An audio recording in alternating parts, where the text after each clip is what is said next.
Per dibuixar la part central, tornarem a utilitzar l'eina de Sketch, la fiquem aquí al mig, hem de crear una línia, crearem un quadrat, 4 costats, dona igual la forma, i a partir d'aquí, de l'edició, anem deformant per a que s'assembli a allò que nosaltres havíem dissenyat.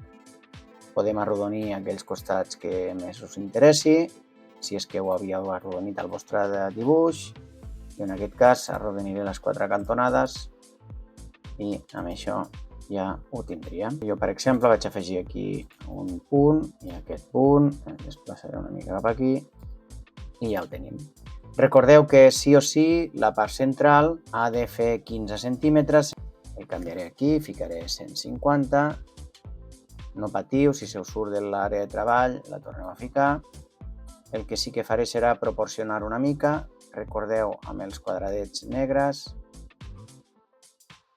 I una vegada teniu la forma, sobretot recordeu de canviar-li aquest gruix, han de ser 4 mil·límetres. Li podeu ficar també el color que volguéssiu, el que haguéssiu decidit. Ara acabarem la peça central dibuixant els dos forats, recordeu, de diàmetre 3 i separats 2 centímetres. Jo, per exemple, els dibuixaré aquí a la part central. Vosaltres respecteu les mides que heu triat.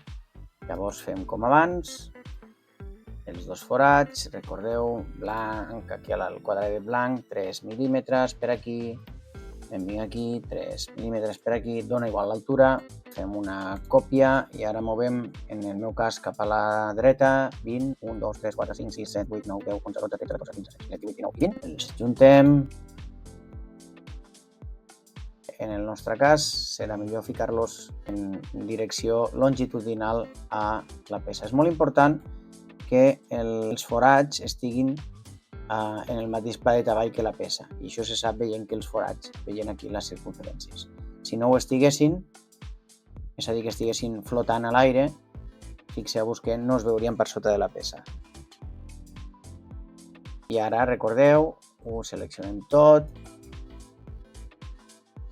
agrupem, i una vegada tenim això, canviem el nom, i fiquem central, i com sempre, exportar STL i ja la tenim descarregada.